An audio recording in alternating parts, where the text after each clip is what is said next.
Hello जी, hello. Good morning everybody. क्या हाल चाल है मेरे नोने, मेरे शोने, मेरे पटल, मेरे बैंगन? क्या हाल चाल है आप सबके? सर सब बढ़िया, सब मजे में। दोस्तों, आज हम लोग करने वाले हैं सेल्स ऑफ गुड्स एक्ट 1930। इसका हम लोग वन शॉट करने वाले हैं। दोस्तों, जैसे कि आप लोगों को पता है कि अभी तक हम लोग ने बहुत सारे वन शॉट कर लिए। जैसे पार्टनरशिप और एलएलपी का वन शॉट कर लिया। उसके बाद हमने किया इंट्रोडक्शन वाला वन शॉट। उसके बाद हमने किया कंज्यूमर प्रोटेक्शन एक्ट वाला वन शॉट। तो अभी हम लोग करने जा रहे हैं बेटा जी सेल्स ऑफ गुड्स एक्ट। और ये सारे वन शॉट के बाद एक आएगा दोस्तों extra question one shot. Extra question one shot उसमें ना दो चार मैं एक्स्ट्रा क्वेश्चन आपको करवा दूंगा और आप हो जाओगे बेटा एग्जाम के लिए एकदम तैयार। तो Sanjeevani Booti marathon of sales of goods act में आप लोगों का स्वागत है दोस्तों। स्वागत है दोस्तों, स्वागत है, तालियों के साथ स्वागत है आप लोगों का। और प्लीज एक बार लाइक करो, प्लीज एक बार शेयर कर दो ये वीडियो को, ठीक है? बिकॉज आज का जो लाइक टारगेट है बेटा जी, सुनिए, अगर कोई आपके लिए मेहनत करता है तो आपका भी कुछ फर्ज बनता है ना लौटाने का। तो आप मेरे को एज ए भैया अगर मानते हो, आप मेरे को दिल से भैया मानते हो कि अभिषेक भैया बहुत हेल्प कर रहे हैं, तो प्लीज आप लोग लाइक टारगेट को अचीव करवाओ। लाइक ही तो मांग रहा हूं। लाइक टारगेट है 1000 लाइक। और एक प्यारा सा कमेंट कर दो। अपने भाई बहन की तरफ से एक प्यारा सा कमेंट भी मैं डिजर्व नहीं कर सकता? तो एक प्यारा सा कमेंट कर दो, एक लाइक कर दो, एक शेयर कर दो। बस सिंपल सा तो बात है, सिंपल सा तो टर्म है, बीआरएफ से तो इजी है भैया। ठीक है? तो आपके घुटनों पे लाने वाला हूं आज मैं सेल्स ऑफ गुड्स एक्ट 1930। आइए बेटा, हम लोग 5 मार्क्स के क्वेश्चंस पे हम लोग आगे बढ़ते हैं। जैसे कि आप लोगों को पता है कि दो ही टाइप के क्वेश्चन पूछेंगे, एक भैया 5 मार्क्स के, एक 10 मार्क्स के। तो आइए, सबसे पहला क्वेश्चन 5 मार्क्स का आपके कंप्यूटर स्क्रीन पर आप देख सकते हो दोस्तों। आइए फटाफट से देखिए। डिफाइन सेल, कि सेल क्या होता है और एग्रीमेंट टू सेल क्या होता है। Define sale and agreement to sale. Section 4 sales of goods act 1930 में पूछा गया है, ठीक है? यहां पे देखिए क्या होता है। कुछ भी सेक्शंस कोट करने का दरकार नहीं है। अगर आपको सेक्शन नहीं याद है बेटा तो सेक्शन कोट करने का दरकार नहीं है, वैसे ही लिख के आ जाना, वैसे ही लिख के आ जाना, ठीक है? According to the related provision ऐसे करके लिखना। अकॉर्डिंग टू द, अगर आपको सेक्शन याद नहीं है तो लिखना according to, according to the related provision, according to the related provision, और आंसर लिखना चालू कर देना। अगर सेक्शन याद नहीं है बेटा तो according to the related provision और आंसर लिखना शुरू कर देना, ठीक है? सेक्शन लिखने की कोई भी जरूरत नहीं है। अगर सेक्शन याद नहीं है तो याद करने का भी जरूरत नहीं है। चलो ठीक है। अच्छा, करते हैं। देखो, a sale is a contract where the ownership of the goods is transferred immediately from the seller to the buyer for a price। अब सेल क्या होता है? मान लो कि मैं एक कॉपी का दुकान खोला हूं, कॉपी का दुकान। मेरे दुकान में बेटा कॉपी मिलता है। आप आए, बोले कि सर सर मेरे को कॉपी चाहिए। मैं बोला ले लो, आपको मैंने दे दिया। और बोला 50 रुपया निकाल। आपने यहां से 50 रुपया दिया, मैंने यहां से आपको ये कॉपी दिया। आपने 50 रुपया दिया, ये कॉपी दिया, वहीं पे हो गया सेल खत्म। वहीं पे हो गया सेल खत्म। जब एक सेलर, जब एक बायर को एक प्राइस के बदले में इमीडिएटली गुड्स को ट्रांसफर कर देता है, उसी को हम लोग बोलते हैं cell. A sale is a contract where the ownership of the goods is transferred immediately from the seller to the buyer for a price। बहुत सिंपल है। A sale is a contract where the ownership of a goods is transferred immediately from the seller to a buyer for a price। जैसे आप गुप्ता जी के दुकान, शर्मा जी के दुकान और बहुत सारे सेल करते हो ना, इमीडिएटली लेके आते हो। मान लो कि अगर आपको, मान लो अगर आपको ब्रेड लेना, ब्रेड, ब्रेड लेना है आपको, तो दुकान में जाते हो, ब्रेड वाले को पैसा देते हो, भैया भैया भैया ब्रेड दो मेरे को, और ब्रेड लेके आ जाते हो।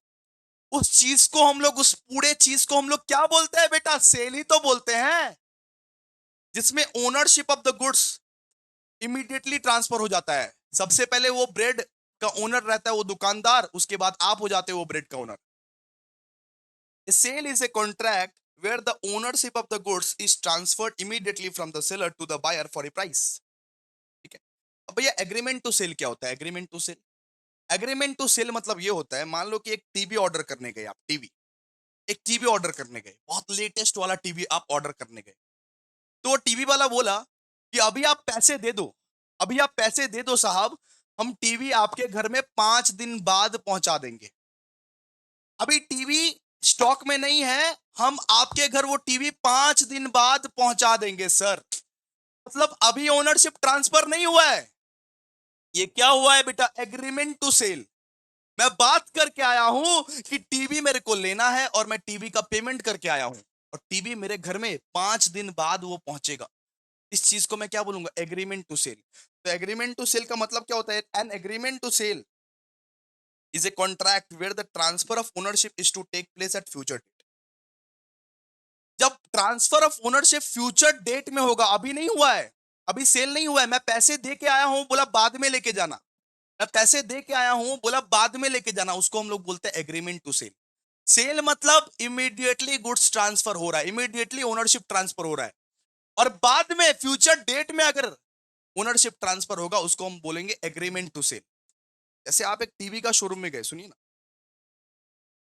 एग्जांपल देता हूं आप लोगों को, क्या दिक्कत है। जैसे मान लीजिए आप टीवी का शोरूम में गए, ठीक है, आप बोले कि भैया हमको लेटेस्ट टीवी चाहिए, जो 50,000 रुपए का मिलता है और एकदम लेटेस्ट कंपनी का। वो बोला अभी तो वो अवेलेबल नहीं है, और अभी के अभी हम डिलीवरी भी नहीं देंगे, हमारे टर्म्स में भी नहीं है, अभी तो ये टीवी अवेलेबल नहीं है। आप एक काम करो, आप एक काम करो, पैसा दे के जाओ, और फ्यूचर डेट में आना, और फ्यूचर डेट में हम लोग आपका टीवी डिलीवर कर देंगे। इसको हम लोग क्या बोलेंगे, एग्रीमेंट टू सेल। जहां पे बेटा ट्रांसफर ऑफ ओनरशिप नहीं हुआ है, लेकिन फ्यूचर डेट में होगा, फ्यूचर डेट में ये मेरे घर में टीवी पहुंचा देगा आते ही। अब जो गाड़ी का बुकिंग करने जाते हो, गाड़ी का बुकिंग जो करने जाते हो, तो पैसा पहले दे देते हो, डाउन डाउन पेमेंट या कुछ पैसा पहले दे देते हो, और गाड़ी आता है आपके घर में 1 महीने बाद। इसको क्या बोलते हैं बेटा, agreement to sale. Agreement to sale is a contract where the transfer of ownership is to take place at future date और सब्जेक्ट टू सर्टेन कंडीशन। सीधा सा बात है। तो सेल का मतलब इमीडिएटली तुमको मिल जाएगा, इमीडिएटली ओनरशिप ट्रांसफर हो जाता है। एग्रीमेंट टू सेल मतलब ओनरशिप ट्रांसफर होगा भैया, लेकिन वो फ्यूचर डेट में होगा। ओनरशिप ट्रांसफर होगा लेकिन फ्यूचर डेट में होगा। ठीक है, ठीक है, क्लियर है। अच्छा, सेल का मतलब क्या हुआ, सेल का मतलब है चटमंगनी पटबिया। चटमंगनी पटबिया की शादी करने का सोचे और शादी कर लिए। और एग्रीमेंट टू सेल का मतलब पूरा परिवार का सहमति के साथ हम शादी करेंगे, शादी करने में अभी लेट है। एग्जाम्पल दिया आपको, एग्जाम्पल। सेल मतलब इमीडिएटली ट्रांसफर हो जाता है ओनरशिप, और एन एग्रीमेंट टू सेल का मतलब है, एग्रीमेंट टू सेल का मतलब है ट्रांसफर ऑफ ओनरशिप तो होगा भैया, लेकिन फ्यूचर डेट पे, बाद में, अभी नहीं। अभी टीवी का ऑर्डर दिए, अभी फ्रिज का ऑर्डर दिए हैं, बाद में आएगा वो, 5 दिन 6 दिन के बाद आएगा। हम पैसा ऐसा दे के रख दिए, एग्रीमेंट बना के रख दिए हैं, और बाद में वो आएगा। तो सेल और एग्रीमेंट टू सेल में यही डिफरेंस है बेटा, यही डिफरेंस है। फिर भी यहाँ पे की डिफरेंस लिखा हुआ है, और आपको भी ऐसे ही करके लिख के आ जाना है की डिफरेंस। की डिफरेंस इस तरीके से ही आपको लिख के आ जाना है। अगर sale and agreement to sale पूछा 5 मार्क्स में, तो आप इसको तो लिखोगे ही, लेकिन साथ साथ आप की डिफरेंस भी लिख के आ जाना बाबू, मार्क्स मिलेगा। क्या मिलेगा, मार्क्स। सबसे पहले ट्रांसफर ऑफ ओनरशिप। एक सेल में ट्रांसफर ऑफ ओनरशिप इमीडिएटली हो जाता है, एग्रीमेंट टू सेल में ट्रांसफर बाद में होता है।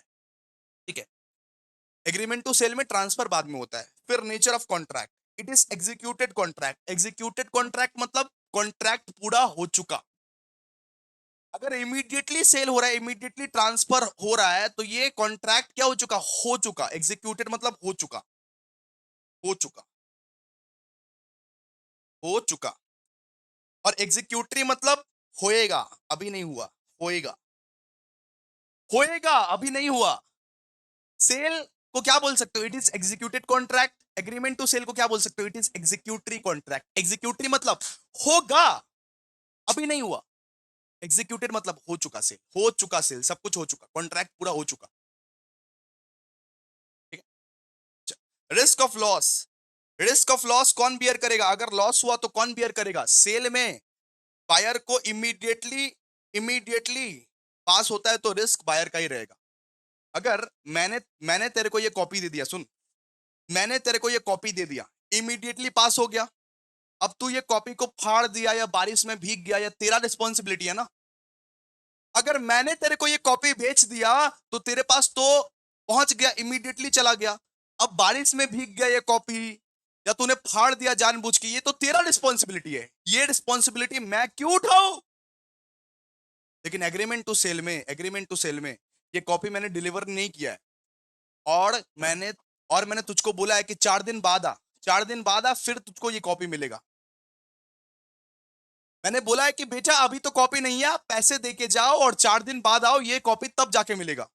अब ये कॉपी अगर मेरे गोडाउन में डैमेज हो रहा है, अगर ये कॉपी मेरे गोडाउन में डैमेज हो रहा है, तो इसकी रिस्पॉन्सिबिलिटी मेरी है। एग्रीमेंट टू सेल में risk remains with the seller, और सेल में risk risk passes to the buyer immediately. ठीक है, सेल अगर हुआ है बेटा, अगर मैंने तेरे को ये कॉपी दे दिया है, अगर कॉपी लेने के बाद बारिश वारिश पड़ गया या कॉपी वॉपी फट गया, तो इसका रिस्क तू उठाएगा, इसका रिस्पॉन्सिबिलिटी तेरा। लेकिन एग्रीमेंट टू सेल में ये मेरा रिस्क है, बिकॉज मेरे गोडाउन में पड़ा हुआ है, ये मेरा रिस्क है, सेलर सेलर का रिस्क है ये। ठीक है, लीगल रेमेडी, फिर देखिए legal remedy, sale, so buyer can sue for goods and damages. तो सेल के केस में अगर अगर मैंने आपको डिफेक्टिव गुड्स बेच दिया, अगर मैंने खराब गुड्स बेच दिया, अगर मैंने धोखाधड़ी किया तेरे साथ, तो तू मेरे ऊपर केस कर सकता है। So buyer can sue for goods and damages. ठीक है, अच्छा, एग्रीमेंट टू सेल में only damages can be claimed. Agreement to sale में अभी तो सेल हुआ ही नहीं है, लेकिन फिर भी तुमको पता चल गया है कि ये फ्रॉड करने वाला इंसान मेरे साथ, ये फ्रॉड करने वाला है, तो उस केस में सिर्फ कंपेंसेशन ले सकता है, only damages can be claimed. लेकिन अगर सेल हो चुका है ऑलरेडी, तो so buyer can sue for goods, case भी कर सकता है गुड्स पे, और यहाँ पे डैमेजेस भी ले सकता है। ठीक है, लेकिन यहाँ पे तो एग्रीमेंट टू सेल में तो भैया गुड्स ट्रांसफर ही नहीं हुआ है, तो only damages can be claim. ठीक है, क्लियर है। And conversion, an agreement to sale becomes a sale when the time elapses और कंडीशंस आर फुलफिल्ड। ठीक है, जब पूरा का पूरा कंडीशंस फुलफिल हो जाएगा। अब देखो, 5 दिन का मैंने ऑर्डर दे के आया था, मैं टीवी का ऑर्डर दे के आया था, वो बोला कि 5 दिन बाद डिलीवरी होगा। अब जब डिलीवरी मेरे घर में हो गया, फिर तो एग्रीमेंट टू सेल सेल में कन्वर्ट हो जाएगा ना। फिर तो क्या होगा, फिर एग्रीमेंट टू सेल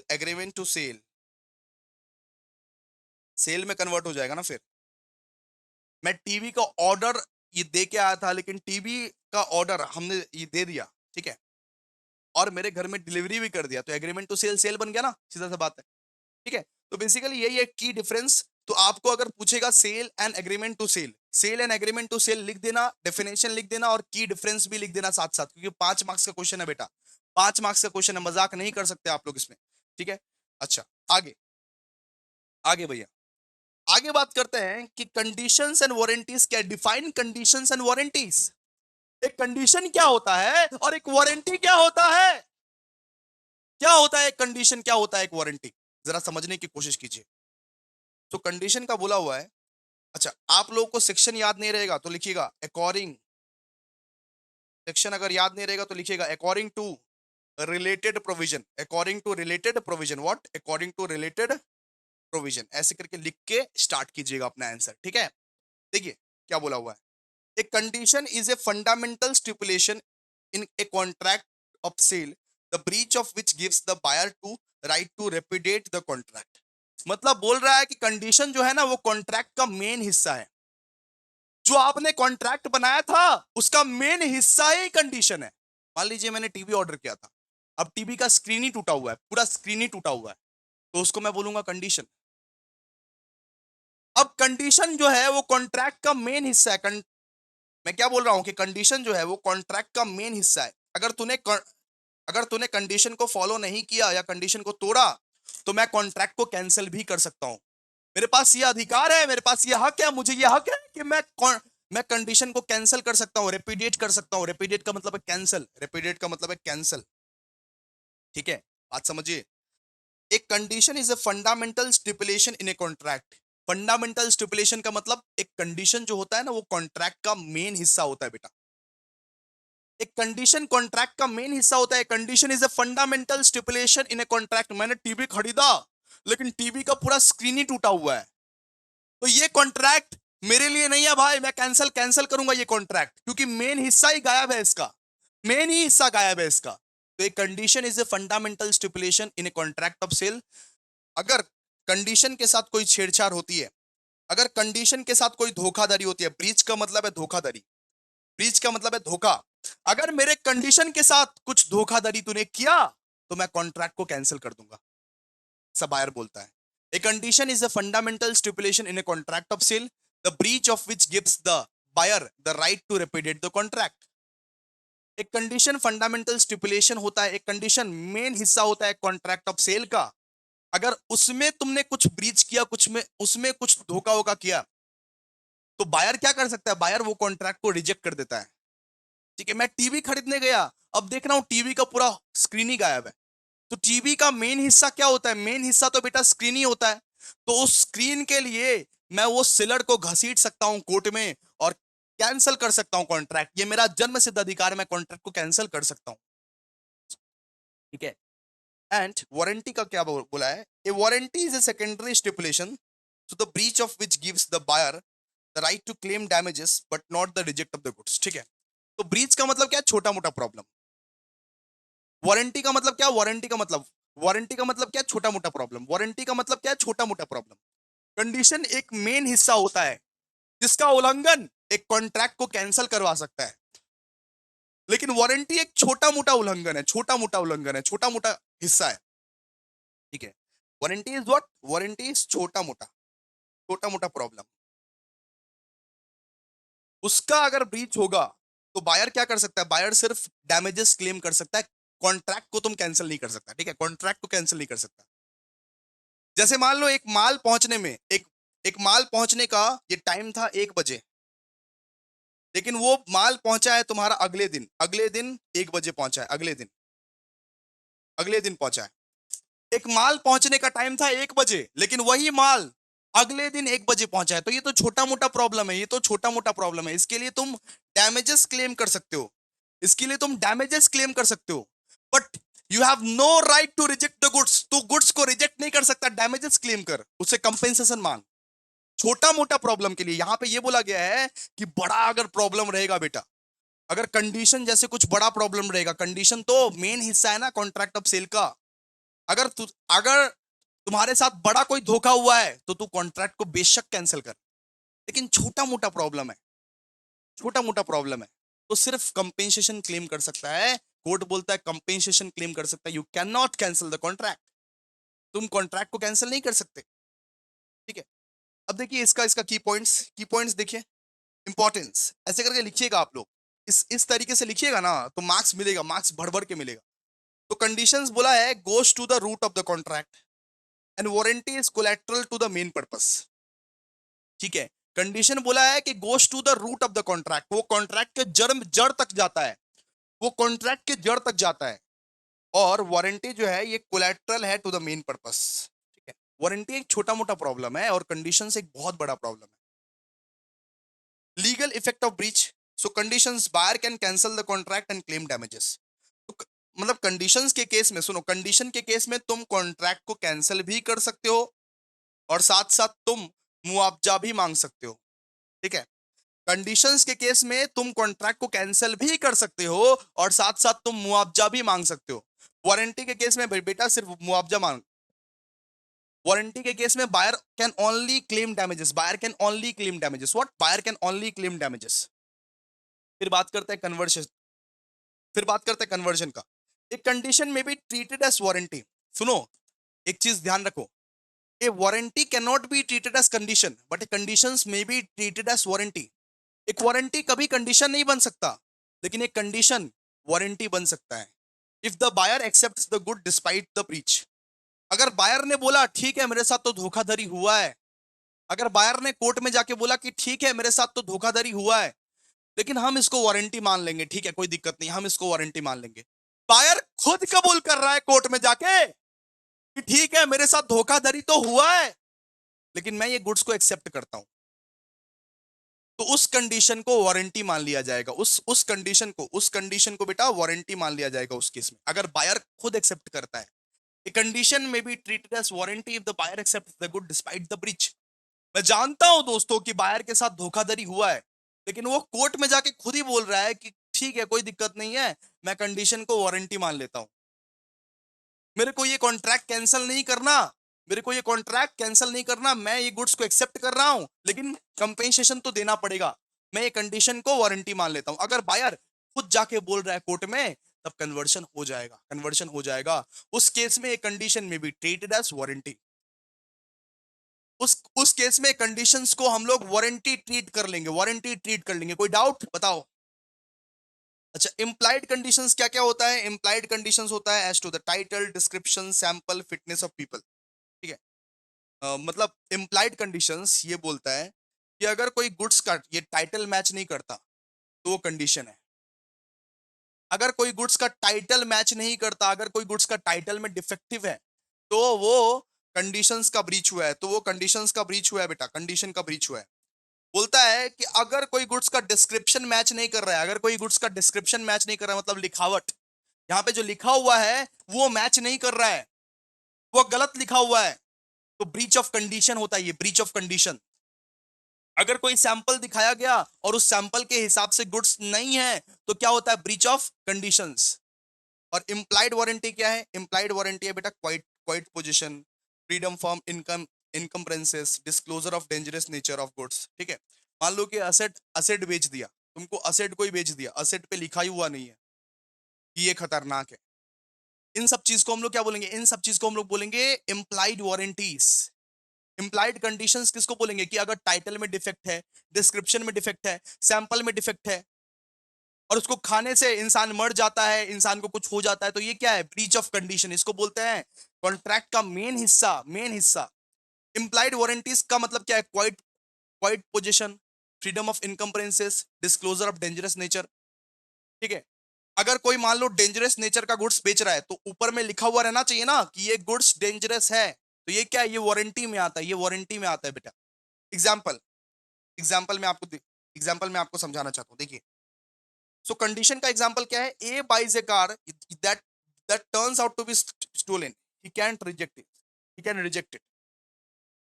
ए ने ए ने कार खरीदा, ए ने एक कार खरीदा, उसे बाद में पता चला कि ये कार तो चोरी की कार है, ये कार तो भैया चोरी की कार है। इसको बाद में पता चला कि ये कार जो है, ये कार तो चोरी की कार है, तो वो रिजेक्ट कर सकता है बाद में जाके उसको।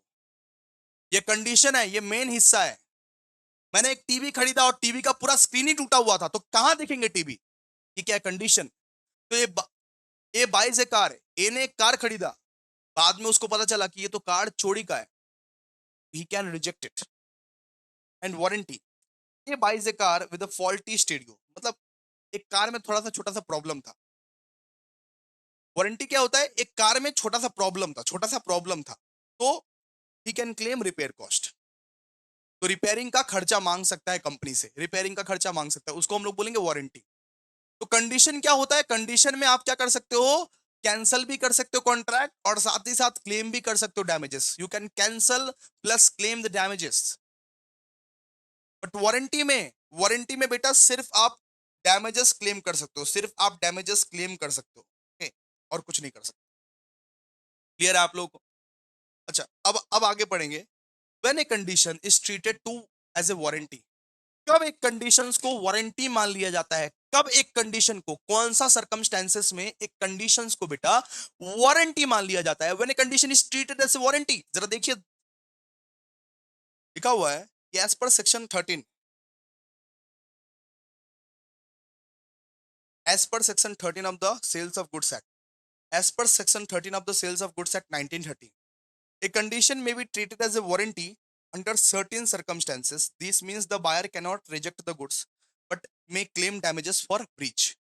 मतलब एक कंडीशन को इस सर्कमस्टेंसेस में, इस सर्कमस्टेंसेस में, इस सर्कमस्टेंसेस में वारंटी मान लिया जाता है।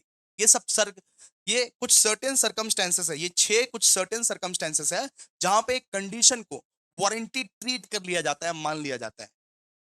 इसमें क्या होता है? इसमें you can only claim damages, you can watch, you can only claim damages. आप सिर्फ खाली डैमेजेस को क्लेम कर सकते हो और कुछ नहीं कर सकते। इस केसेस में आप सिर्फ डैमेजेस को क्लेम कर सकते हो। आप कॉन्ट्रैक्ट को कैंसिल नहीं कर सकते हो, तुम्हारी औकात नहीं है कि कॉन्ट्रैक्ट को कैंसिल करो, सिर्फ डैमेजेस क्लेम कर सकते हो। ठीक है। तो when a condition treated as a warranty, सबसे पहला situation, voluntary waiver by buyer. If the buyer accepts the good, if the buyer accepts the good, buyer ने मान लो खुद ही एक्सेप्ट कर लिया कि मैं ये गुड्स को, मैं ये डिफेक्टिव गुड्स को ही एक्सेप्ट कर लूंगा, बस इसका मुआवजा मेरे को दे दो। हाँ ठीक है, तूने मेरे को डिफेक्टिव गुड्स बेचा, मैं ये डिफेक्टिव गुड्स को एक्सेप्ट कर लेता हूं, तो बस इसका मुआवजा मेरे को दे दे। जब बायर खुद एक्सेप्ट कर लेता है, उस केस में हम लोग कंडीशन को वारंटी मान लेते हैं। उस केस में हम लोग कंडीशन को वारंटी मान लेते हैं। ठीक है। If the buyer accept the good despite breach of the condition, they lose to right the reject and can claim only damages. ठीक है। दूसरा, contract is not severable and goods accepted. अगर मान लो कि ये तेल किसी ने मेरे को बेचा है, सुनो, ये तेल मेरे को किसी ने बेचा है, मैंने ये तेल ऑलरेडी बहुत सारा यूज कर लिया, मैंने ये तेल ऑलरेडी बहुत सारा यूज कर लिया, सैंपल के तौर पे नहीं, बहुत सारा मैंने तेल यूज कर लिया ऑलरेडी। तो उस कंडीशन को अब वारंटी ही मानना पड़ेगा ना, यूज क्यों किया? अगर मेरे को पसंद नहीं था तो थोड़ा सा मैं सैंपल यूज करता, लेकिन पूरा यूज क्यों किया मैंने? If the contract is entire and individual, ठीक है, अगर कॉन्ट्रैक्ट जो है एक ही सामान में है, एक ही सामान का पूरा कॉन्ट्रैक्ट है, उसको सेपरेट नहीं कर सकते। एक कॉन्ट्रैक्ट को, एक गुड्स को मान लो कि आप अगर सेपरेट नहीं कर सकते, पूरा एंटायर एक ही सामान में है वो contract, and the buyer has accepted the good. मान लो कि मेरे को तेल बेचा गया और ये तेल का मैंने हाफ पोर्शन ऑलरेडी खत्म कर दिया है, फिर जाके मेरे को पता चला ये तेल का डिसएडवांटेजेस, देन आप कंडीशंस क्लेम नहीं कर सकते, सॉरी, देन आप ब्रीच ऑफ कंडीशन क्लेम नहीं कर सकते। उस केस में breach of condition is treated as a breach of warranty. ठीक है, उस केस में breach of conditions is treated as a breach of warranty. अगर मैंने गुड्स को एक्सेप्ट कर लिया, बहुत सारा यूज भी कर लिया, तो उस केस में breach of condition is treated as a breach of warranty. ठीक है। अच्छा, अच्छा, ये three. So the buyer's choice, अगर बायर ने खुद बोला इट्स माई चॉइस, अगर बायर ने खुद बोला इट्स माई चॉइस, मेरे को पसंद है ये गुड्स, मैं ये गुड्स यूज करूंगा, मैं ये गुड्स वापस नहीं लौटाऊंगा, मेरे को ये गुड्स पसंद है, तो अगर बायर खुद वापस नहीं लौटाएगा बेटा, तो कंडीशन को वारंटी ट्रीट करना पड़ेगा ना। बायर इसका मतलब सिर्फ डैमेजेस क्लेम करना चाहता है। So the buyer may elect to treat a breach of condition as a breach of warranty. मतलब अगर बायर को लगा कि हम कंडीशन को क्लेम नहीं करेंगे, हम वारंटी लेंगे, बायर को लगा कि हम ये गुड्स को वापस नहीं करेंगे, ये गुड्स ठीक है, मैं यूज कर लूंगा, मैं चला लूंगा, ये गुड्स वैसे भी तो मेरा नाश हो ही चुका है, मैं चला लूंगा, मेरे को सिर्फ ब्रीच ऑफ वारंटी दे दो। बायर ने अगर खुद बोल रहा है यहां पे, if the buyer may elect to treat a breach of condition as a breach of warranty, especially when rejecting the goods is impractical, उसको लग रहा है कि भैया रिजेक्ट करके आप क्या ही करेंगे, अब बायर को लग रहा है कि रिजेक्ट करके आप क्या ही करेंगे, उस केस में breach of condition is to be treated as a breach of warranty. उस केस में ब्रीच ऑफ कंडीशन को ब्रीच ऑफ वारंटी ट्रीट कर लिया जाएगा।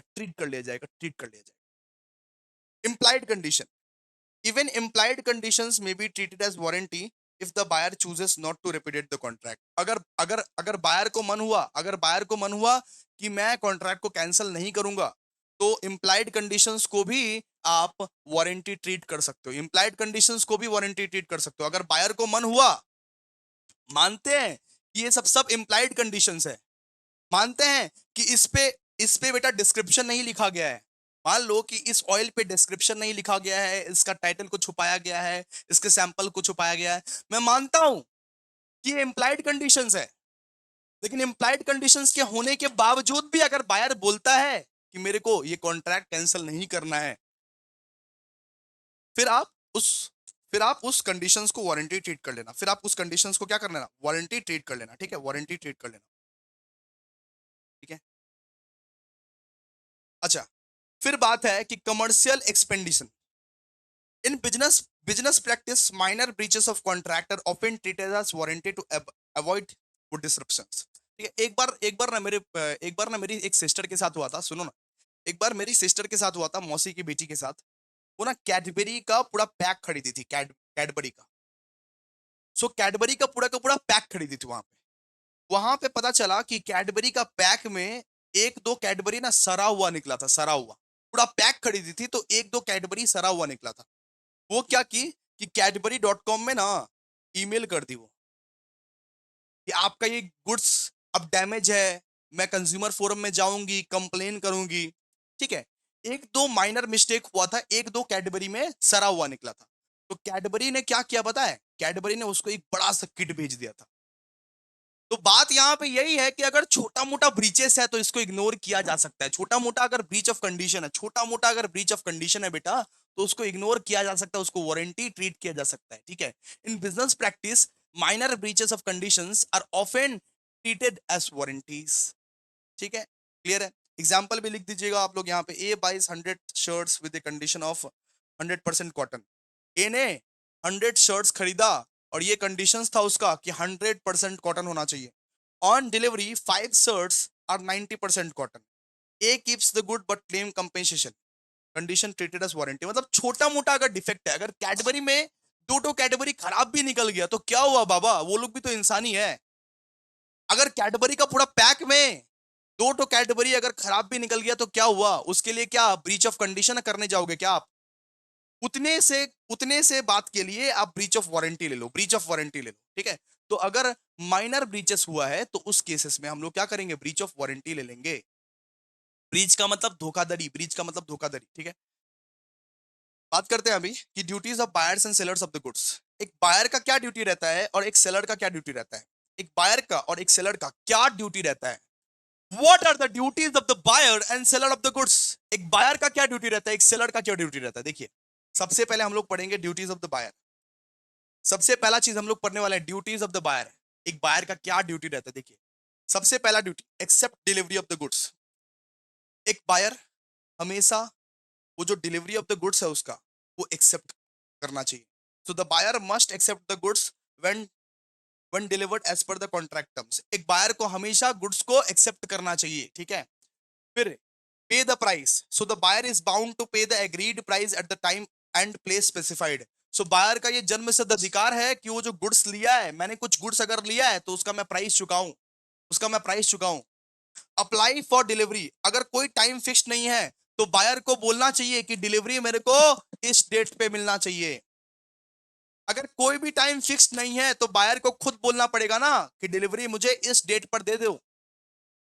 ठीक है, जैसे मान लो कि ये बुक मैं छपवाता हूँ, हजार पीस छपता है, हजार पीस छपता है। तो मैं फोन करके उसको बोलता हूँ कि मंगलवार तक मेरे को ये बुक्स कोई भी हालत में चाहिए। तो बायर क्या करता है, apply for delivery. If no time is fix the buyer must demand delivery within a reasonable time. Take reasonable care.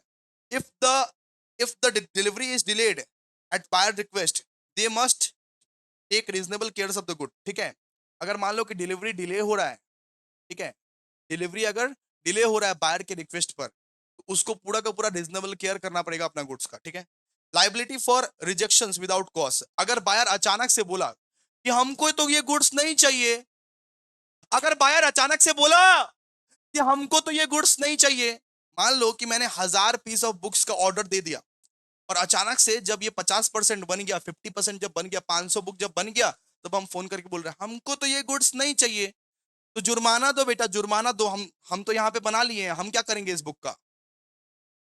If the buyer wrongfully refuses to accept good, may they may be liable for damages। तो इसका जुर्माना दो। मैंने इस book का order दिया था 1000, जब 500 बन गया, मैं बोल रहा हूं हमको तो ये गुड्स नहीं चाहिए, तो वो लोग क्या बोलेगा कि हम तो बना लिए 500। अब इसका जुर्माना तो आपको देना पड़ेगा, या तो ये गुड्स ले लो या तो उसका जुर्माना दो आप। हमको पैसा से मतलब है, आप हमको पैसा दो, बोलेगा ना? ठीक है, notify seller of rejection. If rejecting goods, अगर तूने रिजेक्ट कर रहा है गुड्स, तो बायर को, सेलर को सबसे पहले पहले इन्फॉर्म करना पड़ता है। मुझे अगर रिजेक्ट करना है तो पहले ही इन्फॉर्म कर दे, पहले ही इन्फॉर्म कर दे। जब ये काम चालू नहीं हुआ है या जब एक दो ठो बनाया तभी इन्फॉर्म कर दे कि भैया हमको ये गुड्स नहीं लेना है, पहले से इन्फॉर्म कर दे। ठीक है, ये क्या है? ये है बेटा duties of the buyer. Duties of the buyer, duties of the buyer में आप ये सब लिख सकते हो। फिर बात करते हैं ड्यूटीज ऑफ द सेलर। एक सेलर का क्या क्या ड्यूटीज रहता है, एक सेलर का क्या क्या ड्यूटीज रहता है? सबसे पहला एक सेलर का ड्यूटी रहता है डिलीवरी गुड्स एज एग्रीड। तो सेलर का ये ड्यूटी रहता है कि जो गुड्स तुमसे मांगा गया है, राइट क्वांटिटी में, राइट क्वालिटी में, राइट डिस्क्रिप्शन में, भाई तू डिलीवर कर।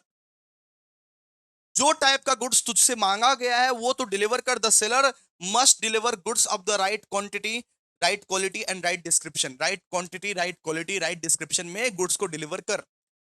फिर एक सेलर का रिस्पॉन्सिबिलिटी होता है बेटा कि transfer property in goods. The seller must ensure that ownership is transfer to the buyer. Seller seller ensure करेगा, सेलर को इंश्योर करना पड़ेगा कि ओनरशिप हम ट्रांसफर कर रहे हैं बायर को। ये सब सब ड्यूटीज है, ये सब सेलर का ड्यूटीज है। Deliver goods as agreed, transfer property in goods, ठीक है। फिर सेलर का ये भी रिस्पॉन्सिबिलिटी है वो टाइम पे डिलीवरी करे, टाइम पे डिलीवरी करे। Deliver within time, deliver within time. If time is stipulated the seller must deliver within the agreed period. फिर ये provide quiet possession, the buyer should enjoys the undisturbed use of the goods. Undisturbed good use मतलब कि seller जो है ना वो seal pack करके भेजे, सील पैक करके भेजे। ऐसा नहीं कि ये तेल को एकदम खोल बोल के भेजे, ऐसे करके नहीं, सील पैक करके भेजे। स्विगी से जब ऑर्डर आता है आपका तो पूरा सील पैक रहता है ना, स्विगी से, ब्लिंकिट से। कोई उसको खोलता है क्या? कोई उस पैकेट को खोल के भेजता है क्या? नहीं। तो प्रोवाइड क्वाइट पोजीशन का मतलब है कि उसको कोई यूज नहीं किया होना चाहिए, उस चीज को फाड़ा हुआ नहीं रहना चाहिए। फाड़ेगा buyer. And disclose defect. Disclose defects का मतलब है so the seller not conceal known defect. अगर अगर अगर वो गुड्स में कुछ डिफेक्ट है, अगर वो गुड्स में कुछ डिफेक्ट है और वो सेलर छुपा रहा है उस चीज को, तो वो अगर छुपाएगा तो वो नहीं चलेगा, ठीक है, ठीक है। तो अगर उस गुड्स में कुछ डिफेक्ट्स है तो सेलर का ये हक बनता है, अधिकार बनता है कि उस चीज को वो ना छुपाए। The seller must not conceal known defect और मिसलीड द बायर। मिसलीड एकदम एकदम वो ठगबाजी नहीं होना चाहिए, ठीक है। फिर कंपेंसेट फॉर ब्रीच। अगर सेलर ने कुछ धोखाधड़ी किया, ब्रीच का मतलब क्या होता है? धोखाधड़ी। अगर सेलर ने कुछ धोखाधड़ी किया है तो उसके लिए आप कंपनसेट करो। If the seller fails to perform they may liable for the damages for the specific performance, ठीक है। उसके लिए वो लायबल रहता है, उसके लिए वो लायबल रहता है, सीधा सा बात है, उसके लिए वो लायबल रहता है। अब आगे पढ़ेंगे हम लोग, अब हम लोग आगे पढ़ेंगे, देखिए जरा ध्यान से। अब क्या हम लोग पढ़ने वाले हैं? Discuss rules regarding right of lien and stoppage in transit. Right of lien का मतलब क्या होता है? राइट ऑफ लीन का मतलब, राइट ऑफ लीन का मतलब गुड्स का जो पोजीशन है, गुड्स का जो पोजीशन है वो अपने पास रख दो। अगर सेलर आपको पैसा नहीं दे रहा है, अगर सेलर आपको पैसा नहीं दे रहा है, अगर आप अनपेड सेलर हो, सॉरी, अगर आपको बायर पैसा नहीं दे रहा है, बायर पैसा नहीं दे रहा है, हम बायर को फोन लगा के बोल रहे हैं, हेलो मेरा पैसा, मेरा पैसा देगा कि नहीं? मेरे को बायर पैसा नहीं दे रहा है भाई, मैंने 100 बुक्स का ऑर्डर लिया हुआ है लेकिन बायर मेरे को पैसा नहीं दे रहा है। 100 बुक्स का मैंने ऑर्डर लिया है लेकिन बायर मेरे को पैसा नहीं दे रहा है। तो मैं एक सेलर हूं ना, मैं एक अनपेड सेलर हूं, मेरे को कोई पैसा नहीं दे रहा है। तो उस केस में मैं क्या करूंगा? उस केस में मैं उसका गुड्स को अटका दूंगा, मतलब भेजूंगा ही नहीं, मैं अपना गोडाउन में ही रखूंगा इसका गुड्स को। जब तक पैसा नहीं आएगा तब तक इसका बुक्स मेरा गोडाउन में ही रहेगा। इसको बोलते हैं बेटा राइट ऑफ लीन। जब तक वो पैसा नहीं देगा, जब तक वो मेरा पैसा नहीं देगा निकाल के, तब तक इसका गुड्स को मैं अपने गोडाउन में ही रखूंगा। इसको मैं बोलूंगा right of lien. So the right of lien is the right of an unpaid seller to retain possession of the goods until the full price is paid. It is governed by section 47 to 49 of the sale of goods act. Right of lien का मतलब है कि भाई अगर तुझे पैसा नहीं मिला है बायर से, बायर पैसा नहीं दे रहा है, तू फोन कर रहा है बार बार लेकिन बायर तुझे पैसा अगर नहीं दे रहा है, तो तू गुड्स को रख ले, अपने पास रख ले, भेज मत, भेज मत गुड्स को, उसके पास मत भेज, क्योंकि उसने पैसा नहीं दिया है। मेरे पास एक हुआ था, मेरे पास एक हुआ था, एक नवाजुद्दीन बोल के था एक, ठीक है, नवाजुद्दीन बोल के, एक नवाजुद्दीन बोल के था, वो बुक्स का ऑर्डर किया था, ठीक है। और वो फोन पे बहुत रो रहा था कि sir sir sir please please please, मैं आपको पैसे दे दूंगा, आप प्लीज मेरे को ना बुक्स पहुंचा दो, मैं आपको बाद में पैसे दे दूंगा, मैं आपको थोड़े थोड़े दिन बाद पैसे दे दूंगा, आप ना मेरे को बुक्स पहुंचा दो। मैंने क्या बोला, ठीक है कोई बात नहीं, वो रो रहा था इतना, मैं बोला ठीक है कोई बात नहीं, 2-4 दिन बाद दे दीजिएगा, 2-4 दिन बाद दे दीजिएगा, ठीक है। तो मैं क्या किया, मैं गोडाउन वोडाउन में रेडी कर रहा हूँ सारा का सारा बुक्स। फिर जाके पता चला उसका दोस्त ने हमको बोला कि ये लड़का, ये बंदा स्कैम करने वाला है आपके साथ सर, ये बंदा स्कैम करने वाला है, ये हर एक कोचिंग टीचर के साथ ऐसे ही स्कैम करता है, ये बंदा आपके साथ स्कैम करने वाला है, ये कोई पैसा ऐसा नहीं देगा, आप इसका रोने धोने पे मत जाइए। फिर मैंने ये चीज कंफर्म किया और ये चीज सच निकला, ये चीज सच निकला। फिर मैं क्या किया बताओ, फिर मैं उस वो गुड्स को भेजा ही नहीं, फिर मैं उसके किताब को, उसका बुक सेट को भेजा ही नहीं मैंने, बिकॉज ये लड़का स्कैम कर देता तो मेरा पैसा डूब जाता ना। तो राइट ऑफ लीन मैंने कर दिया, right of lien. Right of lien मतलब उधर ही के उधर ही गोडाउन में ही मैंने रख दिया, बोला कि इसको भेजने का दरकार नहीं है, इसको मत भेजो, इसको भेजने का दरकार नहीं है, क्योंकि मेरे को पैसा मिलने नहीं वाला है, मैं भेज दूंगा फिर नुकसान हो जाएगा मेरा, मैं भेज दूंगा इसको लेकिन फिर नुकसान हो जाएगा मेरा। ठीक है, इसको बोलते हैं राइट ऑफ लीन। कि अगर तेरे को पैसा नहीं मिल रहा है अपने बायर से, तो तू क्या कर, रिटेन कर दे उसका पोजीशन, उसका गुड्स को भेज मत। ठीक है, इसका की रूल्स क्या क्या है, इसका की रूल्स है available only to the unpaid seller. ये तभी अवेलेबल होगा जब आप अनपेड हो, जब आपको पे नहीं किया गया, तभी ये रूल तभी अप्लीकेबल होगा जब आपको पे नहीं किया गया हो, तब आप पोजीशन रख सकते हो। जब आपको पे किया गया हो फिर आप क्यों रखोगे किसी का पोजीशन? मान लो कि एक बंदा ऑलरेडी पे करके रख दिया है, फिर भी आप क्या राइट ऑफ लीन एक्सेस करोगे? क्या राइट ऑफ लीन आप तभी एक्सेस कर सकते हो जब आप अनपेड हो, unpaid. Applicable only to the unpaid seller, available only to the unpaid seller. अगर आप अनपेड सेलर हो तभी एप्लीकेबल है। फिर बोला एप्लीकेबल इन स्पेसिफिक केस, कुछ कुछ केसेस में, बस कुछ कुछ केसेस में एप्लीकेबल है।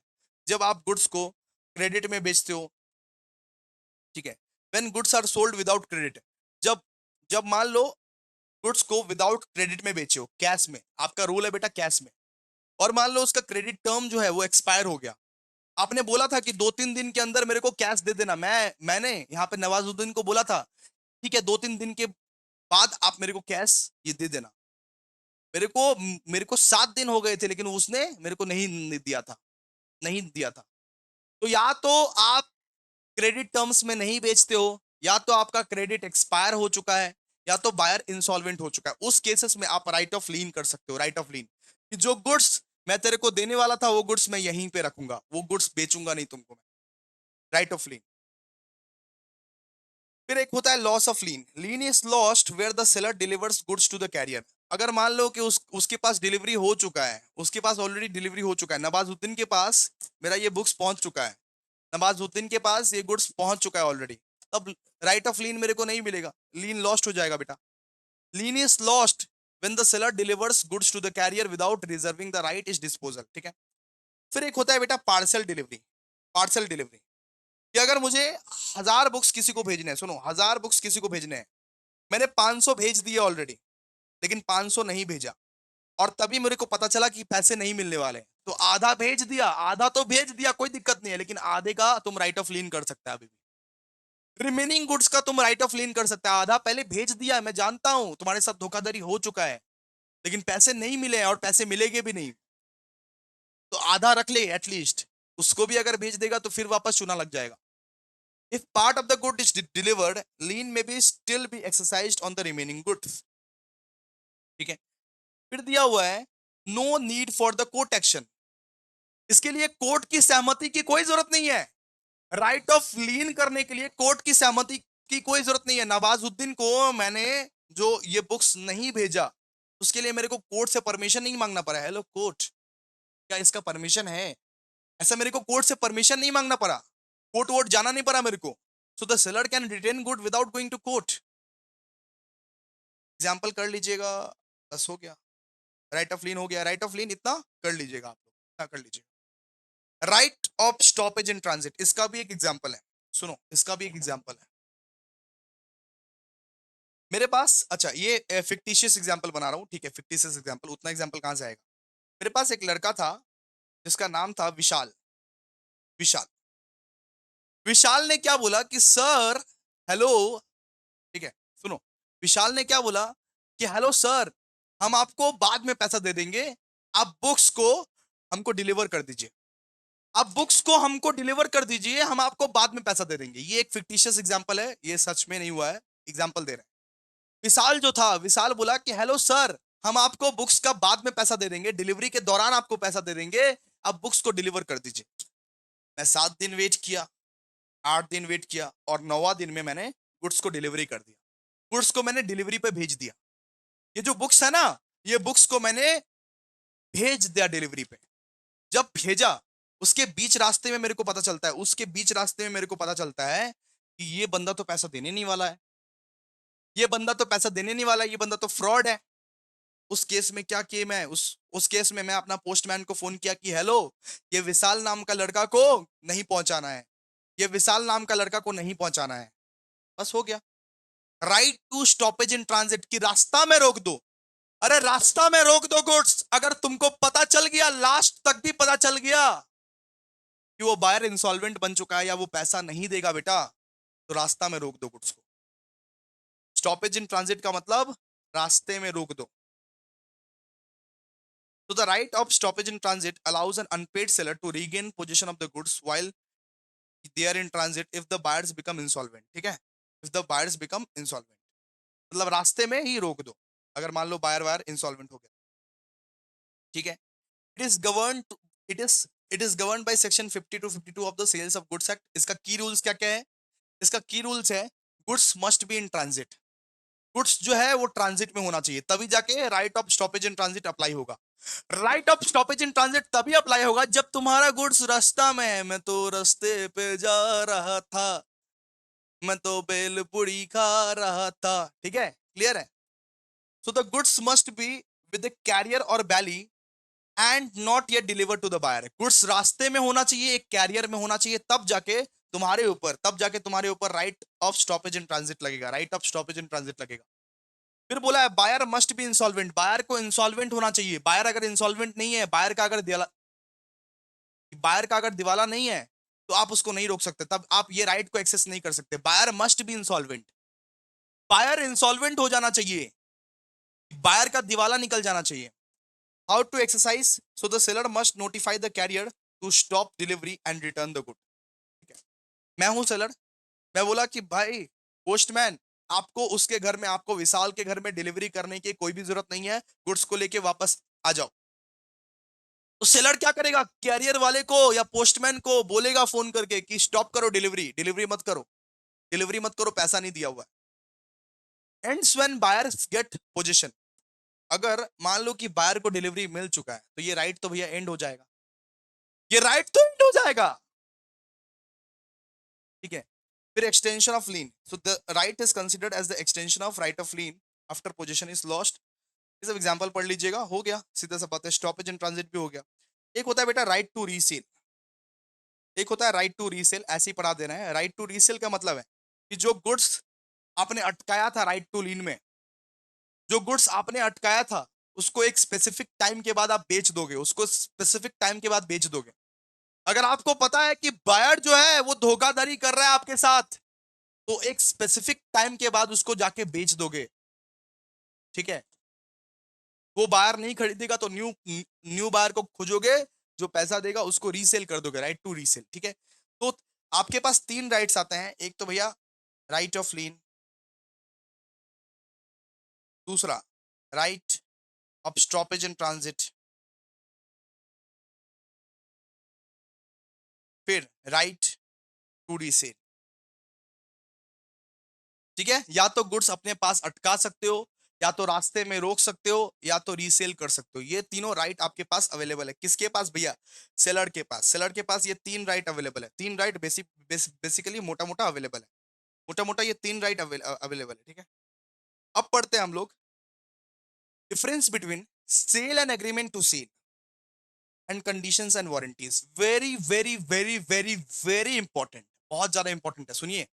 सबसे पहले हम लोग पढ़ने वाले हैं sale and agreement to sale, कि भैया सेल क्या होता है और एग्रीमेंट टू सेल क्या होता है, इसका क्या डिफरेंस है, इसका डिफरेंस क्या है।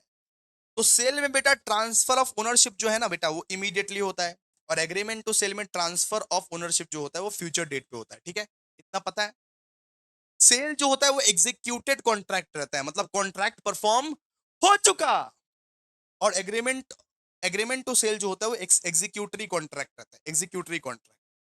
Transfer of property, property in goods passes to the buyer at the time of contract, immediately transfer हो जाता है, ठीक है? प्रॉपर्टी जो है बेटा, प्रॉपर्टी जो है वो ट्रांसफर इमीडिएटली हो जाता है सेल के केस में, लेकिन एग्रीमेंट टू सेल के केस में या फ्यूचर में ट्रांसफर होता है। Property in goods remains with the seller until conditions are met, seller के पास रहेगा जब तक कंडीशंस पूरा नहीं होता है, ठीक है? Risk of loss, risk passes to the buyer immediately. In case of sale risk buyer का रहता है। मैंने तुझे ये कॉपी बेच दिया, अब अब उसका झंझट तू पाल, अब उसका रिस्पॉन्सिबिलिटी तू ले। मैंने नहीं बेचा है, मैंने बोला कि 4 दिन बाद बेचूंगा, 4 दिन बाद आएगा, तो 4 दिन तक मेरे ऊपर रहेगा, ये मैं रिस्क उठाऊंगा। ठीक है। तो सेल में क्या होता है कि risk passes to the buyer immediately, और एग्रीमेंट टू सेल में क्या होता है, risk remains with the seller until sale is completed. Legal rights, buyer can sue for goods and damages. ठीक है, लीगल राइट्स क्या है कि बायर गुड्स के लिए स्यू कर सकता है, डैमेजेस ले सकता है, और यहां पे सिर्फ आप डैमेजेस ले सकते हो। ठीक है, ऑलरेडी तो पढ़ लिए। Breach consequences, seller can sue for the price of the goods. Seller ये बोल सकता है कि मेरे को ये गुड्स का प्राइस चाहिए, मेरे को ये गुड्स का प्राइस चाहिए, मेरे साथ जो ठगापन हुआ है उसका मेरे को प्राइस चाहिए। और एग्रीमेंट टू सेल में आप सिर्फ डैमेजेस मांग सकते हो, कंपेंसेशन मांग सकते हो, नॉट द प्राइस। आप सिर्फ डैमेजेस मांग सकते हो, not the price, not the price. ठीक है। Insolvency of the buyer, seller must deliver goods even if buyer become insolvent. In case of sale you have to deliver goods. अगर buyer insolvent भी बन जाए फिर भी आपको कोई फर्क नहीं पड़ता, क्योंकि इमीडिएटली पैसा तो मिल ही रहा है, इमीडिएटली पैसा तो मिल ही रहा है। कि अगर बायर इंसॉल्वेंट भी हो गया है फिर भी आपको सेल में क्या करना पड़ेगा, सेल में डिलीवर करना पड़ेगा गुड्स। लेकिन in case of agreement to sell you can refuse to deliver.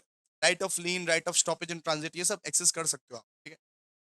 And इसका जो बेटा गवर्निंग सेक्शन है वो है सेल्स ऑफ गुड्स एक्ट। इसका जो गवर्निंग सेक्शन है defined under section 4 clause 3 of the sales of goods act. इसका defined under section 4 clause 3 of the sales of goods act 1930। याद रखिएगा इसे। ठीक है। तो सबसे पहले हम लोग ने क्या क्या पढ़ा, सबसे पहले हम लोग पढ़ा sale and agreement to cell. Sale मतलब तुरंत के तुरंत इमीडिएटली ट्रांसफर ऑफ ओनरशिप हो रहा है, और एग्रीमेंट टू सेल मतलब फ्यूचर डेट में ट्रांसफर हो रहा है। ठीक है। अब बात करेंगे हम लोग कंडीशंस एंड वारंटीज। अब हम लोग क्या बात करेंगे, अब हम लोग बात करेंगे बेटा कंडीशंस एंड वारंटीज। तो जरा देखिए ध्यान से, जरा आप देखिए ध्यान से। एक कंडीशन क्या होता है, fundamental stipulation essential to the main purpose of the contract. Contract का मेन हिस्सा को बोलता है कंडीशन, और छोटा मोटा प्रॉब्लम को बोलते हैं हम लोग वारंटी। ये secondary stipulation related to the contract. Contract का एक छोटा मोटा हिस्सा को हम लोग वारंटी बोलते हैं, ऑलरेडी पढ़ लिए।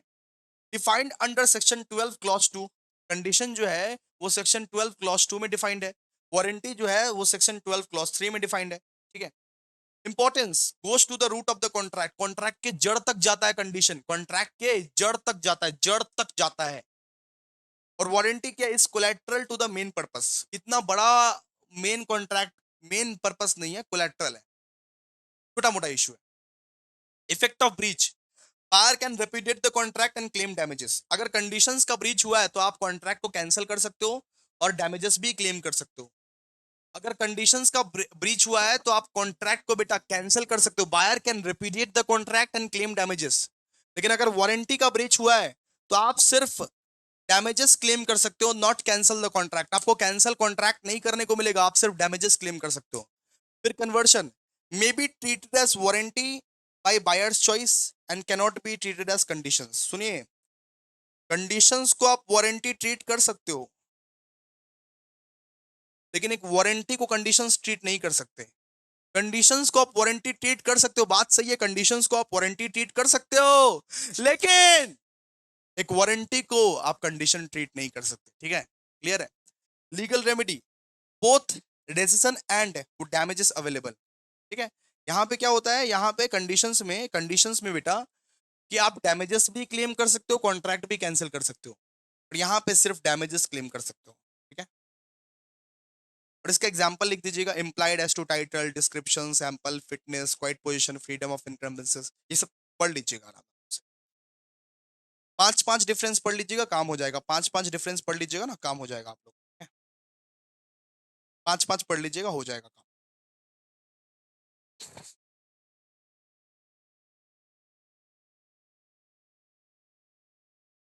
आइए next, explain the doctrine of caveat emptor. भैया केवियट एम्प्टर क्या बोल दिए आप, explain the doctrine of caveat emptor, और हमको एक्सेप्शंस बोलना है। केवियट एम्प्टर समझाओ और exceptions to the doctrine of caveat emptor समझाओ।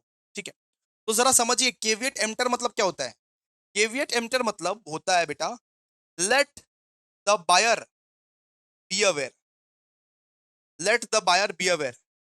ये एक बायर की रिस्पॉन्सिबिलिटी है कि वो समझेगा, सुनेगा, देखेगा, उसके बाद लेगा। जब आप कुछ खरीदने जाते हो तो आपकी भी कुछ रिस्पॉन्सिबिलिटी होती है बेटा, केविएट एम्प्टर का मतलब क्या होता है? सबसे पहले केविएट एम्प्टर का मतलब समझिए। केविएट एम्प्टर का मतलब होता है let the buyer be aware, कि बायर को भी सावधान रहना चाहिए, बायर को भी रिस्पॉन्सिबल रहना चाहिए। आप मार्केट में जाते हो दोस्तों, ओके, आप मार्केट में जाते हो तो आपकी भी ये रिस्पॉन्सिबिलिटी बनती है कि जो चीज आप खरीद रहे हो वो देख सुन के खरीदो। आप रिस्पॉन्सिबल हो। आपने एक लेस का पैकेट उठाया है तो उसको देख सुन के खरीदो कि वो लीक तो नहीं है। आपने एक ऑयल उठाया है तो वो देख सुन के खरीदो वो एक्सपायर्ड तो नहीं है। तो आपकी भी एक रिस्पॉन्सिबिलिटी बनती है कि जो सामान आप खरीद रहे हो मार्केट से और उसको आप खुद चुन रहे हो, तो वो देख सुन के खरीदो। सुनो, मार्केट गए तुम, मार्केट गए तुम, और वहां पे बहुत सारा आलू था, आलू, बहुत सारा क्या था, आलू। अब कौन सा आलू सरा है, कौन सा आलू अच्छा है, वो तो तुम खुद चुनोगे ना। मार्केट में तुम आलू को चुनोगे ना, कौन सा आलू सरा हुआ दिख रहा है वो तुम नहीं लोगे, और अच्छा आलू दिख रहा है, खुद चुनने को मिलता है तो खुद चुनोगे उसको। और बेटा अगर तुम चुन नहीं पाए आलू, और बाद में जाके बायर को तुमने बोला, बाद में जाके सेलर को तुमने बोला कि काकू काकू आमा के तो तुम्हें भूलभाल आलू दे दीजिए, तो काकू वहां पे बोलेगा कि चूज तो तुमने किया था, हम तो तुमको चुनने दिया था, आलू तो तुम खुद चूज करके गए हो, ये मेरा रिस्पॉन्सिबिलिटी नहीं है, ये मेरा रिस्पॉन्सिबिलिटी नहीं है, ये तेरा रिस्पॉन्सिबिलिटी है। Let the buyer be aware, कि बायर अगर कोई सामान खरीदता है तो उसका ये हक है कि वो सही सही सामान चुने। उसका उसका एक रिस्पॉन्सिबिलिटी है कि वो सही सही सामान सुने। आप मार्केट में देखे होंगे कि मम्मी अपने हाथों पे चावल को देखती है उसके बाद लेती है। मम्मी लोग या चाची लोग या मामी लोग या पापा लोग हर कुछ सामान को देखते हैं, पहले निरेखते हैं, उसके बाद लेते हैं वो सामान को। तो ये बायर की रिस्पॉन्सिबिलिटी बनती है कि भाई तू सामान देख, तू सही सामान देख और सही सामान खुद पसंद कर। गलत सामान तू उठा के लेके आएगा तो ये सेलर की रिस्पॉन्सिबिलिटी नहीं रहेगी। गलत सामान तो अगर उठा के लेके आएगा तो ये सेलर की रिस्पॉन्सिबिलिटी नहीं रहेगी। तो केविएट एम्प्टर का मतलब क्या होता है? The term caveat emptor is a Latin phrase meaning let the buyer be aware. तो केविएट एम्प्टर का मतलब क्या होता है? केविएट एम्प्टर का मतलब होता है let the buyer be aware, कि बायर को भी सावधान रहना चाहिए, बायर को भी रिस्पॉन्सिबल रहना चाहिए। Under this doctrine, the buyer is responsible for checking the quality and suitability of the goods before purchase. तो बायर का भी ये फर्ज बनता है कि वो क्वालिटी को चेक करे, वो सुटेबिलिटी को चेक करे। अगर आप कुछ खरीदने जा रहे हो बेटा, तो आप उसको देख के खरीदो, ये आपकी रिस्पॉन्सिबिलिटी है। बाद में जाके सेलर पर इंजाम इंजाम डालोगे, वो नहीं चलेगा। सेलर सेलर बोलेगा कि तुम ही तो देखे नहीं ছিলে ना, তোমাকে তো বলেছিলাম কি দেখে নিতে, তুমি তো দেখে নিয়েছিলে, আমরা কি করব, তুমি যা নিয়েছো সেটাই নিতে হবে। तो as per section 16 of the, देखिए as per section 16 of the sales of goods act 1930, so so so there is no implied warranty or condition as to the quality of fitness of the goods sold unless certain exceptions apply। कुछ कुछ exceptions apply करता है, कुछ कुछ इस doctrine का exception apply करता है। कुछ कुछ केसेस में हम लोग ये समझते हैं कि बायर की गलती नहीं है, कुछ कुछ केसेस इसका एक्सेप्शन है। अब केविएट एम्प्टर का मतलब है कि बायर को सावधान रहना चाहिए, लेकिन कुछ कुछ सर्कमस्टेंसेस में ये जो लॉ है ये अप्लाई नहीं करता, ये केविएट एम्प्टर का जो रूल है वो अप्लाई नहीं करता कुछ कुछ एक्सेप्शंस में। कब? जब बायर की रिस्पॉन्सिबिलिटी हो, सो बायर्स रिस्पॉन्सिबिलिटी। तो the buyers must examine the goods carefully before buying. सबसे पहले देखो, सबसे पहले अगर मार्केट में आप कुछ खरीदने जाते हो, की फीचर्स ऑफ द डॉक्ट्रिन, जब मार्केट में अगर आप कुछ खरीदने जाते हो तो ये आपकी रिस्पॉन्सिबिलिटी है, आप उसको देख के खरीदो, आप उसको देख के खरीदो। No duty on seller, seller की कोई भी जिम्मेदारी नहीं है, सेलर की कोई ड्यूटी नहीं है। The seller is not liable for defects. अगर बाद में आपने देख के कुछ खरीदा तो सेलर का कोई भी गलती नहीं है, seller is not liable for defects. Applies to the commercial transaction specially relevant in arm length sales या where both both the party are interdependent. ठीक है, मार्केट में आप गए, बल्क बल्क में सामान खरीद रहे हो तो देख के खरीदो कि वो सामान सही है कि नहीं है। या आपकी जिम्मेदारी बनती है कि वो देख के आप खरीदो। केविएट एम्प्टर का मतलब है देख के खरीदो, देख के खरीदो, याद करना पड़ेगा चला इसको। encourages to do encourages due diligence, promotes buyer awareness and caution is trade। ठीक है, तो बायर को भी अवेयर रहना चाहिए कि कौन सा सामान वो खरीद रहा है, कौन सा सामान वो नहीं खरीद रहा है। कुछ भी मार्केट से उठा के लेके चला है, वो तो गलत बात है। मार्केट में आप जा रहे हो तो आप देख के खरीदो। लिमिटेड सेलर लाइबिलिटी, यहाँ पे क्या होता है, यहाँ पे सेलर का लाइबिलिटी नहीं रहता है, यहाँ पे बायर का रिस्पॉन्सिबिलिटी आता है, यहाँ पे बायर का रिस्पॉन्सिबिलिटी आता है कि तूने मेरे को कौन सा सामान बेचा है। ठीक है, फिर देखिए इस वाले डॉक्ट्रिन का कुछ एक्सेप्शंस भी है। कुछ कुछ सरकमस्टेंसेस ऐसे हैं जहां पे बायर रिस्पॉन्सिबल नहीं होता है। कुछ कुछ सरकमस्टेंसेस ऐसे हैं जो केविएट एम्प्टर का एक्सेप्शंस बनता है, जहां पे सेलर ही रिस्पॉन्सिबल होता है, जहां पे बायर रिस्पॉन्सिबल नहीं होता है। सबसे पहला case, fitness for buyer's purpose. If the buyer informs the seller to the specific purpose. मान लो कि मैं आलू लेने गया और आलू वाला को बोल दिया कि भैया सड़ा हुआ आलू मत देना, मेरे को अच्छा अच्छा बड़ा बड़ा आलू देना। ठीक है, मैं एक दिन आलू लेने गया और पटैटो लेने जब गया तो वो भैया को बोला कि भैया सड़ा हुआ आलू मत देना, मेरे को अच्छा अच्छा आलू देख के देना। मतलब मैं उसके स्किल्स पे बिलीव कर रहा हूं, मैं सेलर के स्किल्स पे बिलीव कर रहा हूं। फिर भी अगर सेलर मेरे को सड़ा हुआ आलू देगा तो मैं उसके ऊपर एक्शन ले सकता हूं। मैंने भैया को बोला कि मेरे को सड़ा हुआ आलू मत देना, मेरे को अच्छा अच्छा आलू देना, मेरे को बड़ा बड़ा आलू देना। लेकिन फिर भी वो अगर मान लो गलत गलत दिया, गलत गलत सामान दिया मेरे को, फिर भी वो गलत गलत सामान दिया, फिर वो रिस्पॉन्सिबल होगा। ये क्या है, ये exceptions to the doctrine of caveat emptor है। फिटनेस फॉर बायर्स पर्पस, अगर मैंने सेलर को इन्फॉर्म कर दिया कि मेरे को कौन सा टाइप का गुड्स चाहिए, मैं उसके स्किल्स पे बिलीव कर रहा हूं, मैं सेलर को भगवान मान रहा हूं कि सेलर अच्छा सामान दे देगा मेरे को, सेलर अच्छा सामान चुन के दे देगा। उस केस में अगर सेलर मेरे साथ धोखाधड़ी करता है तो ये केविएट एम्प्टर वाला जो डॉक्ट्रिन है वो अप्लाई नहीं होगा बेटा। सारी गलती मेरी नहीं हो सकती, इस बार उसकी गलती है, इस बार उसकी गलती है। फिटनेस फॉर बायर्स पर्पस, ठीक है। दूसरा, सेल अंडर ट्रेड नेम। मान लीजिए कि मैंने टाटा नमक लिया, टाटा नमक, मान लीजिए मैंने टाटा नमक लिया। अब टाटा नमक के भीतर जाके मैं चेक करूंगा क्या, अब टाटा नमक के भीतर जाके मैं चेक करूंगा क्या टाटा नमक अच्छा है कि नहीं है। मैंने तो ब्रांड नेम देख के लिया है, मैंने तो ये टाटा जी का नाम देख के लिया है। तो अगर आप एक ब्रांड नेम देख के लेते हो, अगर आप एक ट्रेड नेम देख के लेते हो, अगर आप एक रेपुटेटेड ब्रांड देख के लेते हो, तो वो सामान सही होना चाहिए, वो सामान सही होना चाहिए। If goods are sold under a brand और trade name, the buyer relies on the reputation of the brand, not the seller skills. बेटा अगर मैंने टाटा नमक लिया है तो टाटा नमक मैं टाटा का नाम देख के लिया हूं, वो ब्रांड नेम है, मैं सेलर का स्किल्स देख के नहीं लिया हूं नॉर्मली। तो वो सामान सही होना चाहिए ऑटोमेटिकली। इसके बाद बोला है मर्चेंटेबल क्वालिटी। मतलब जो गुड्स मेरे को सैंपल में दिखाया गया था, जो गुड्स मेरे को सैंपल में दिखाया गया है, जो गुड्स यहाँ पे डिस्क्रिप्शन में लिखा हुआ है, अब ये ऑयल के डिस्क्रिप्शन पढ़ के ही मैं समझूंगा ना। जो गुड्स यहाँ पे डिस्क्रिप्शन में लिखा हुआ है बेटा, वही सेम गुड्स होना चाहिए, मर्चेंटेबल क्वालिटी। इसका मतलब ये है कि goods bought by description must be the merchantable quality, मतलब वही सेम गुड्स होना चाहिए। Usage of trade, if a custom और trade usage implies certain quality standard the seller must comply.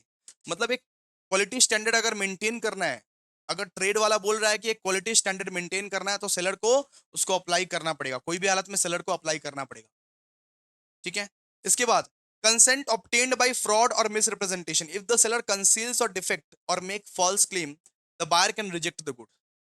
अगर मान लो कि सेलर कुछ छुपा रहा है, सेलर झूठ बोल रहा है, सेलर धोखाधड़ी कर रहा है, सेलर मान लो छुपा रहा है कुछ कुछ, सेलर उसका डिफेक्ट के बारे में छुपा रहा है या फॉल्स क्लेम, झूठे झूठे वादे बोल रहा है। सेलर को हम पूछ रहे हैं कि ये पेन अच्छा है ना, वो बोल रहा है हाँ अच्छा है, अच्छा है, बहुत अच्छा है, लेकिन ये पेन फालतू है।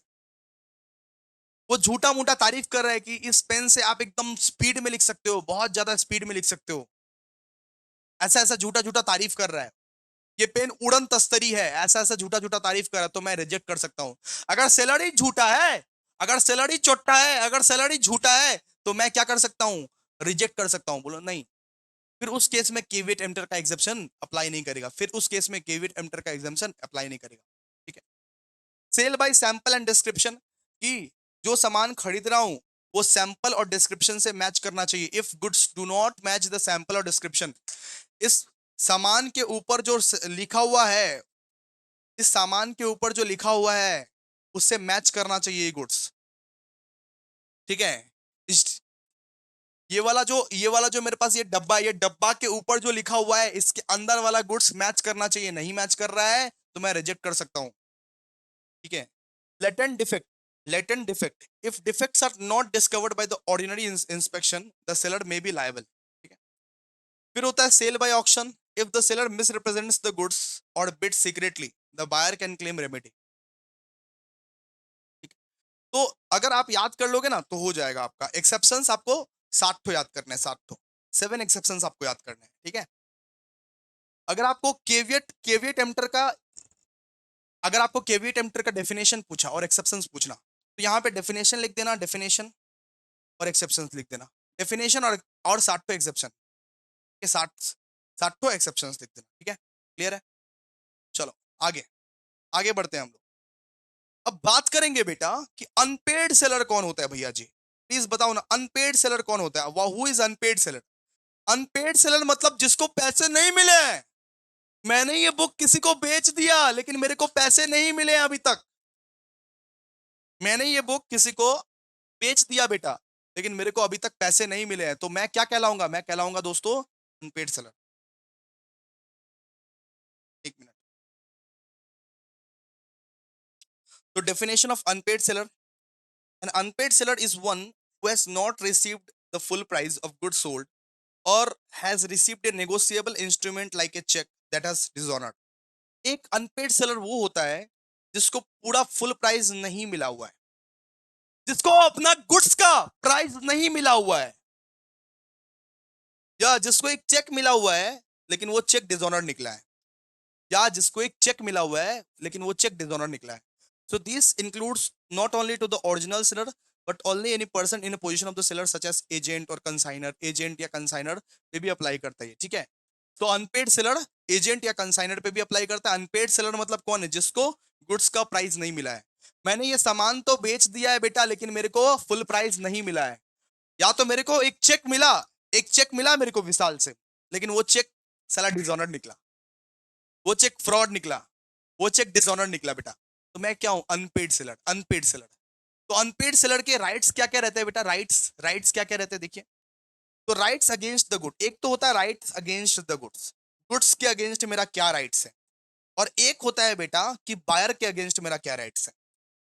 मतलब गुड्स के अगेंस्ट मैं क्या क्या कर सकता हूँ, वो गुड्स को लेके मैं क्या क्या कर सकता हूँ। सबसे पहले भैया राइट ऑफ लीन, आपको तो पता ही है राइट ऑफ लीन मतलब मतलब अगर मेरे को ये बुक का पैसा नहीं मिला है, ये बुक मैं क्या करूंगा? गोडाउन में ही रख दूंगा।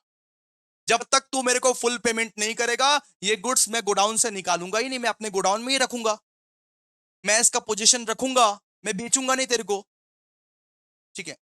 फिर right of stoppage in transit, right of stoppage in transit मतलब रास्ते में रोक देंगे गुड्स को।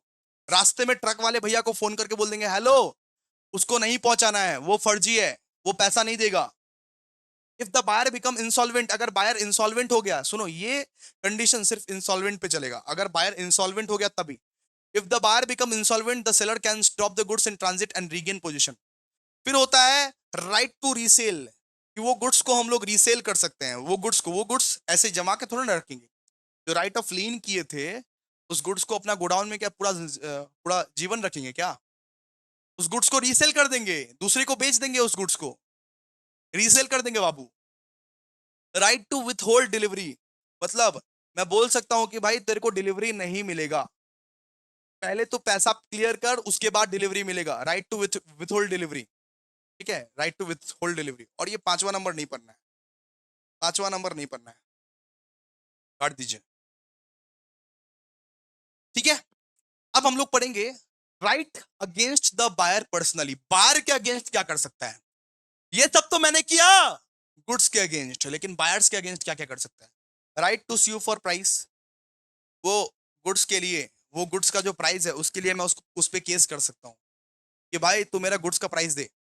If ownership has passed and and buyer refuses to pay, मतलब मैंने वो गुड्स भेज दिया, मैंने वो गुड्स भेज दिया लेकिन फिर भी वो बायर जो है वो रिफ्यूज कर रहा है, तो मैं उसको कोर्ट में जाके घसीटूंगा, बोलूंगा प्राइस दे, बोलूंगा ये गुड्स का मेरे को प्राइस दे फटाफट से।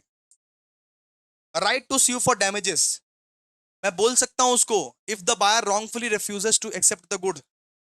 मान लो कि मान लो कि 1000 बुक्स का ऑर्डर आया था, मैंने 500 बुक्स का वो जब बन गया ऑर्डर, फिर मैं फोन करके मना कर रहा हूँ, नहीं नहीं भैया बुक्स हमको नहीं चाहिए, नहीं नहीं भैया बुक्स हमको नहीं चाहिए, तो उस केस में मेरे को डैमेजेस के लिए सूट कर सकता है, वो डैमेजेस के लिए सूट कर सकता है। If the buyer wrongfully refuses to accept the goods, the seller can claim damages for non acceptance। फिर right to sue for interest, so the seller may claim for interest on the unpaid amount if agreed or allowed by the usage or trade। ठीक है। Right to rescind the contract, ये contract को मैं cancel भी कर सकता हूँ, contract को मैं कैंसिल भी कर सकता हूँ, इतना राइट है मेरे पास, ये कॉन्ट्रैक्ट को मैं कैंसिल भी कर सकता हूँ। और right to compensation, compensation under section 73 and 74 of the Indian contract act, the sellers can claim compensation for the loss और damage caused by the breach. तो बेसिकली कंपेंसेशन के लिए भी बोल सकता हूँ। ये चैप्टर हमारा कंप्लीट हो गया दोस्तों। प्लीज आप लोग कमेंट कर दीजिए, एक कमेंट आपका बहुत मोटिवेट करता है मुझे, एक कमेंट आपका बहुत मोटिवेट करता है। अगर आप कमेंट कर दोगे ना मुझे, तो इतना मोटिवेशन आएगा ना, तो इंडियन कॉन्ट्रैक्ट तक हम एक बार में खत्म करेंगे, एक बार में, एक बार में खत्म करेंगे। अब क्या करना है आपको बेटा, अब आपको ई बुक पढ़ना है। ई बुक बस एक बार विजिट कर लीजिए, ई बुक बस एक बार विजिट कर लीजिए। ई बुक प्लस संजीवनी बूटीज ओपी गाइस, आप लोग मानोगे नहीं, ई बुक प्लस संजीवनी बूटीज ओपी। इतना आप लोग पढ़ लो, हो जाएगा आप लोग, ठीक है, इतना पढ़ लो बस। Thank you so much guys, thank you so much, thank you so much.